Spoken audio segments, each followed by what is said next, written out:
Hello guys, welcome to walk with Veen YouTube channel. അപ്പോൾ Christmas ആയിട്ട് insta തുറന്നാൽ തന്നെ full hand made Christmas trees ഉണ്ടാക്കുന്ന ബഹളമാണ്. അപ്പോൾ എൻ്റെ കെട്ടിയവൻ എനിക്കിതുപോലെ തന്നെ കുറേ റീൽസ് അയച്ചിട്ടുണ്ട്. പിന്നാലെ നടന്ന് എന്നെ കൊണ്ടത് ചെയ്യിക്കാനുള്ള പരിപാടി തന്നെയായിരുന്നു. കുറേ നാളെൻ്റെ പിന്നാലെ നടന്നപ്പോൾ ശരി എന്നാൽ ഉണ്ടാക്കാമെന്ന് ഞാനും വിചാരിച്ചു. ക്രിസ്മസ് ട്രീ ഉണ്ടാക്കാൻ സ്റ്റാർട്ട് ചെയ്തപ്പോൾ ഒരിക്കലും എക്സ്പെക്റ്റ് ചെയ്തിട്ടുണ്ടായിരുന്നില്ല അതൊരു ലോങ് വീഡിയോ ആക്കി പോസ്റ്റ് ചെയ്യുന്നത്, ഷോർട്സ് ആക്കിയിടാമെന്ന് വിചാരിച്ചിട്ടുണ്ടായിരുന്നു. അതുകൊണ്ട് സ്റ്റാർട്ടിംഗ് ഒക്കെ വെർട്ടിക്കലായിട്ടുള്ള വീഡിയോ ആണ് എടുത്തിട്ടുണ്ടായിരുന്നത്. അപ്പോൾ അത് ഞാനിവിടെ കൊടുക്കാം കേട്ടോ. ട്രീ ഉണ്ടാക്കാനായിട്ട് മെയിനായിട്ട് നല്ല പക്ക കാർഡ്ബോർഡ് ഉണ്ടെന്ന് വെച്ച് കഴിഞ്ഞാൽ, നല്ല കട്ടിയുള്ളത് ഉണ്ടെന്ന് വെച്ച് കഴിഞ്ഞാൽ അത്രയും ബെസ്റ്റാണ്. അപ്പോൾ നമ്മളത് റൗണ്ടിൽ ഇങ്ങനെ വെട്ടിക്കഴിഞ്ഞിട്ട് ഈ ലേസ് ഇങ്ങനെ ചുറ്റി കൊടുത്തു കഴിഞ്ഞാൽ അത് വളരെ ക്ലീൻ നീറ്റായിട്ട് നിൽക്കും.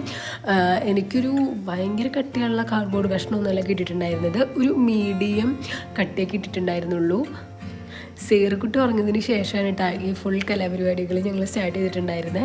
അപ്പോൾ ഇത് ഫുള്ള് ചെയ്ത് കഴിഞ്ഞപ്പോൾ കെട്ടിയവൻ പറഞ്ഞു നെക്സ്റ്റ് നമുക്ക് ഇപ്പം തന്നെ ഒന്ന് സെറ്റ് ചെയ്ത് നോക്കാം എന്താകുമെന്ന്. അപ്പോൾ ഞങ്ങളതിനുള്ള പ്രിപ്പറേഷനിലായിരുന്നു, നൈറ്റായിരുന്നു. എന്നാലും ആ ഉണ്ടാക്കി കഴിഞ്ഞാലുള്ള ക്യൂരിയോസിറ്റി കാരണം കൊണ്ട് അപ്പം തന്നെ അത് സെറ്റ് ചെയ്യാമെന്ന് വിചാരിച്ചു. ഞങ്ങൾ നൂല് വെച്ചിട്ടാണ് ഉണ്ടാക്കിയിട്ടിട്ടുണ്ടായിരുന്നത്. വീഡിയോസ് കുറേ കണ്ടുവെന്ന് വെച്ചാലും ഓരോരുത്തർ ഓരോ ഐഡിയയിലാണ് ചെയ്തിട്ടുണ്ടായിരുന്നത്. ഈ നൂല് വെച്ച് കിട്ടിയിട്ട് എന്തോ ഒരു ഫിനിഷിങ് കുറവ് എനിക്ക് നല്ലോണം തോന്നുന്നുണ്ടായിരുന്നു. എന്നാലും എങ്ങനെയെങ്കിലുമൊക്കെ സെറ്റ് ചെയ്യണ്ടേ. പിന്നെ നൈറ്റാണ്, നല്ലോണം മടി വന്നു തുടങ്ങിയിട്ടുണ്ടായിരുന്നു. എന്നാലും കഴിഞ്ഞിട്ട് ഫൈനലൊക്കെ എങ്ങനെയായിരിക്കും എന്നറിയാനായിട്ടുള്ള ഒരു ക്യൂരിയോസിറ്റി തന്നെയായിരുന്നു. അത് ഫുള്ള് നിന്ന് ചെയ്യാനുള്ള ഒരു ഇൻസ്പിറേഷൻ എന്ന് പറയുന്നത്. അപ്പോഴേക്കും നമ്മുടെ സേർക്കുട്ടി 2 പ്രാവശ്യം എണീറ്റു. പിന്നെ എണീറ്റപ്പോൾ ഡിവോഞ്ഞിട്ട് എടുത്ത് തോളിലിട്ടു. അപ്പോഴേക്കും ഏകദേശം 3:30 ആവാറായിട്ടുണ്ടായിരുന്നു. അപ്പോൾ പിന്നെ ഇന്ന് കിടക്കാം, നാളെ പരിപാടികൾ ചെയ്യാമെന്ന് വിചാരിച്ചു. പക്ഷേ എന്തുണ്ടായെന്ന് വെച്ച് കഴിഞ്ഞാൽ അൺഎക്സ്പെക്റ്റഡ് ആയിട്ട് സേർക്കുട്ടി അത് പിടിച്ച് വലിച്ചു. സോ സംഭവം ഫുള്ള് പൊളിഞ്ഞ് പാളിസായി.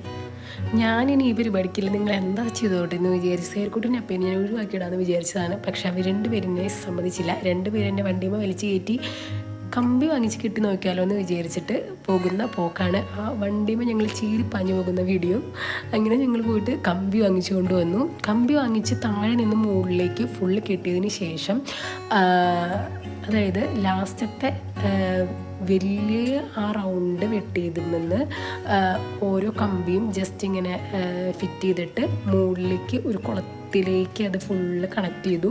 അതിനുശേഷം ഓരോ റൗണ്ടും അതിമ്മിലേക്ക് ഇറക്കി വെച്ച് നമ്മൾ ഫസ്റ്റ് കൊടുത്തിട്ടുള്ള കമ്പിയിലേക്ക് ഇങ്ങനെ ചേർത്ത് കെട്ടി കൊടുക്കുക ചെയ്തിട്ടുണ്ടായിരുന്നത്. എൻ്റെ കാർഡ്ബോർഡിന് കറക്റ്റായിട്ടുള്ള കട്ടിയില്ലാത്തതുകൊണ്ട് കുറച്ച് ഇഷ്യൂസ് ഉണ്ടായിരുന്നു. അതുകൊണ്ട് തന്നെ ഒരു വളച്ചിൽ അങ്ങനത്തെ ഒരു ഇഷ്യൂ ഉണ്ടായിരുന്നു. എന്നാലും കുഴപ്പമില്ല. ഇങ്ങനെ കമ്പി വെച്ചിട്ട് അതിലേക്ക് ഓരോന്നും ഇങ്ങനെ കെട്ടി കൊടുത്തു കഴിഞ്ഞപ്പോൾ ഇത്രയും കൂടിയും ഫിനിഷിങ്ങിലും ക്ലിയർ ആയിട്ടും നിന്ന് തുടങ്ങി. ഒരു സാറ്റിസ്ഫാക്ഷനൊക്കെ നൈസായിട്ട് വന്ന് തുടങ്ങി. ട്രീ ഫുള്ള് ഉണ്ടാക്കി കഴിഞ്ഞതിന് ശേഷം പിന്നെ ഈ മണികൾ പതുക്കെ ഹാങ് ചെയ്യാമെന്ന് വിചാരിച്ചു. സേർക്കുട്ടി എന്നെ കുറേ നേരം ഹെൽപ്പ് ചെയ്തു കേട്ടോ. ഓരോ മണി എടുത്തെന്ന് എനിക്ക് ഭയങ്കര ഹാപ്പി ആയി. അവളെന്നെ കുഞ്ഞു കാര്യങ്ങൾക്കൊക്കെ ഹെൽപ്പ് ചെയ്യുന്നുണ്ട്. ഹെൽപ്പ് ചെയ്യാൻ ഇപ്പോൾ ഭയങ്കര ഇഷ്ടമാണ്. എല്ലാ അമ്മമാരും പറയും സാധാരണ ചെറുപ്പത്തിൽ ഭയങ്കര ഹെൽപ്പിംഗ് ആണെന്ന്. എന്നാലും എനിക്ക് അവളിങ്ങനെ ഓരോന്ന് പെറുക്കി എടുത്തു തന്ന് കണ്ടപ്പോൾ എന്തോ ഭയങ്കര ഹാപ്പിയായി. ട്രീമ മണികൾ ഹാങ് ചെയ്യുമ്പോൾ തൊട്ട് സേർക്കുട്ടി പറഞ്ഞു റിക്വസ്റ്റ് ചെയ്ത് തുടങ്ങിയതാണ് ഞാനും ഹാങ് ചെയ്യട്ടെ എന്നുള്ളത്.